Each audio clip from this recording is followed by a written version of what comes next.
Welcome back, guys. Now let's use the validation. Currently we don't have validation, and if we submit it gives an error. Okay, so let's work on validation. We can write validation within the method also, but something like this. You write this validate, you'll pass this request here and the name required. Similarly, you can write description,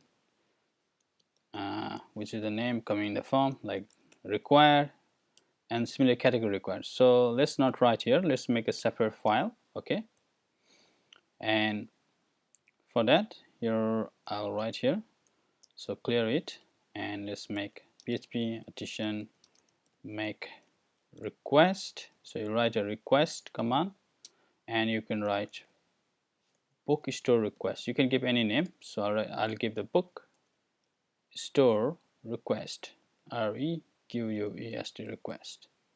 So it will create the book request. So if you write the separate, if you make the separate file for validation, it will make our code more readable, since we don't have to write all the logic here within the store method, so our code will be more clean. So now if you go http, you will have a request and you have here book request. Okay, so now here we'll write the authorized true, so that means we're authorized to perform this action. And here we'll write basic validation rules. For example, name, which is in our create.play.php, we have the name, right? So we have the name, we have the description, we have the name as category, so we'll validate these things. So we'll write a require, and you can also write a min character, max character if you want. So min should be at least 3, and let's say max should be at least name of 120 or something. And you can write description, dsc rip and description, and I'll write required, requi required, and category required, requi required. So category required. Okay, and now what we have to do is let's use this one here. Now we use this one, so we use the namespace use app http, and then in the http we have request, request request as, and we have book store request, right? So we'll use the book store request, and we'll copy this book store request. Now here, instead of request, now we can write the book store request.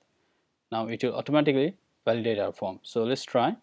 So if you go back and if we try to create, so store, we redirect back, but our record is not saved here. Okay, now we have to display the error, right? So to display this error, we'll go here in the create.play.php, and here we'll display the error. So how we display the error? We'll just write if statement, $if, and if errors, errors has name of the field is the name, has name, and we'll write inif, and here we'll display the error. So let's display error here and we'll write something like span, and close this span, and we'll give the class here text danger, text danger danger, and we'll display error here. So here we'll write error, errors first name. So all these are coming from Laravel. Okay, so we just have to write these things to display the error here. So let's write here as well, and now we have the name as description, so write a description here. Sorry, so this is description, copy this and paste your description, and here as well, and again copy this if statement, and now finally we have to paste in the category, and here I'll paste this. Now we have the name as category, copy this one, paste over here, paste over here, save this.